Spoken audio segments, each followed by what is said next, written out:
I'm going to answer the top 5 questions that investors like you and I have about Bitcoin mining. Question 1, what exactly is Bitcoin mining and why does it matter? The answer to that is that Bitcoin is an international digital financial payments network. It is not managed by a country, company, or an individual. Rather, what audits and secures this global financial ledger is a network of computers all around the world. These computers execute an energy-intensive cryptographic process that helps make the Bitcoin network safe and reliable for everybody on the planet to use. As compensation for the electricity that's consumed during the process of Bitcoin mining, that miner is rewarded with newly minted Bitcoin and the transaction fees of the transactions that they help to settle. Because newly minted Bitcoin is an aspect of the reward that miners get, people have begun to call this process Bitcoin mining, as if they were mining something out of the ground. Question 2, how much does it actually cost to start mining Bitcoin? This is where it gets interesting. For me and my experience in real estate, you've got to have things like down payments, closing fees, rehab costs, depending on what kind of condition you get the property in, and it may cost you several $100,000s to close on a property. In Bitcoin mining, there's really just one big upfront cost, and that is the hardware or the computers themselves.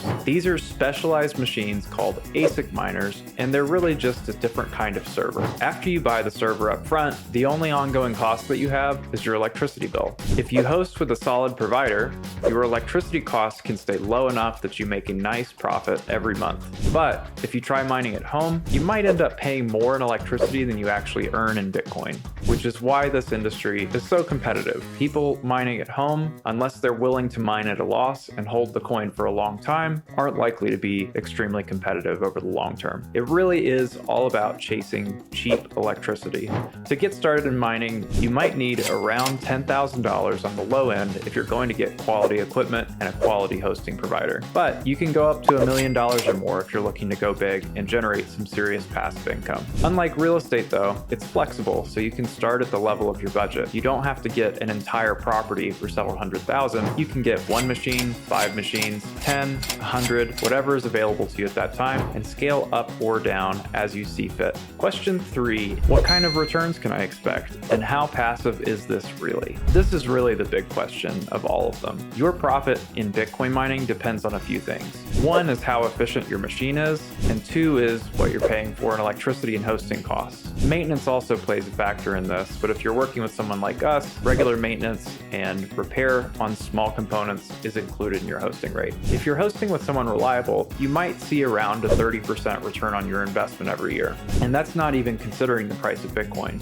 which has historically gone up by about 50% a year on average over the last 15 years. The main risks are that your machine could have a technical issue or there could be a power outage. But again, if you're working with a good hosting provider on this, they will handle those problems for you. So yes, this really can be passive. You just buy the machines, they get plugged in, and you're getting paid 24/7, 365 days a year with no maintenance, no tenants, and no issues that you have to deal with. Question 4, is Bitcoin mining environmentally unfriendly? This is an important question. It's one that comes up a lot. Unfortunately, it's very much misunderstood. At first glance, it seems like a bunch of computers consuming massive amounts of energy must be bad for the environment. And it's true, Bitcoin mining does use a lot of power, but this is the twist. Because our electricity costs directly affect profits, Bitcoin miners are highly motivated to find the cheapest energy possible. And the cheapest energy usually is coming from renewable sources like wind, hydro, or solar. This is the other interesting part of that. Bitcoin miners can actually help to reduce waste in the energy market. For example, there's a lot of energy out there that gets produced but never used. Maybe there's too much wind or solar power production on a given day, and traditionally this unused energy would go wasted because there's no buyer for it. But Bitcoin miners can actually step in and buy that energy at a discount, using it to power their operations. So instead of Bitcoin miners using polluting energy sources or letting energy go to waste that's produced unnecessarily, that energy is actually put to work. This also drives the investment into renewable energy forward, as it makes these operations more profitable than they were before the existence of Bitcoin. Another example that people usually aren't familiar with is natural gas that's either flared, which means burned off, during the production of oil. This flared gas is usually wasted, but some mining operators are now capturing it and using it to power their rigs instead. Not only does this process reduce the pollution, but it also makes fossil fuel production cleaner and more efficient, removing methane from the atmosphere, which is 25 to 85 times worse than carbon dioxide. So the answer is yes, Bitcoin mining does have an environmental impact, but it's not as straightforward as it seems, and it's largely positive. The incentives in mining actually drive a shift towards cleaner, cheaper energy and reduce waste throughout the entire system. And the industry is innovating extremely quickly to make the process even more sustainable as time goes on.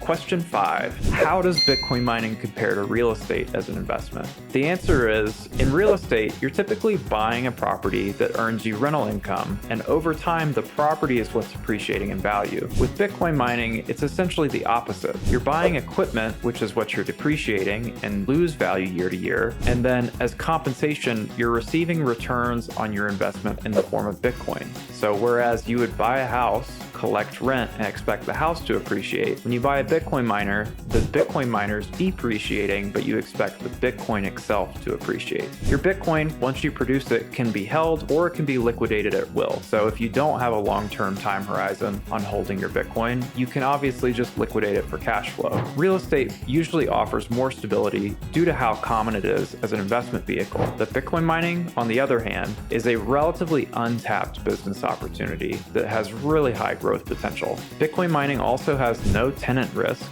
no property tax, and is extremely mobile. The machines that you purchase can also be used as a tax write-off, similar to CapEx on your properties. With any new technology like this, there is a bit of a learning curve. However, with a capable hosting provider and phenomenal service, Bitcoin mining can be a far more profitable and hands-off passive income opportunity by comparison to rental real estate. At Abundant Minds, we're pretty selective about who we work with, but if you've watched this and you think that it could be a fit for you, visit us at abundantminds.com or follow us on Twitter or Instagram at abundantminds and message us passive to set up a consultation and get our free resources to see if this could be a good fit for your next step in your investment journey. Also, please remember to like, subscribe, and leave a comment with what was most helpful for you. Thanks for watching.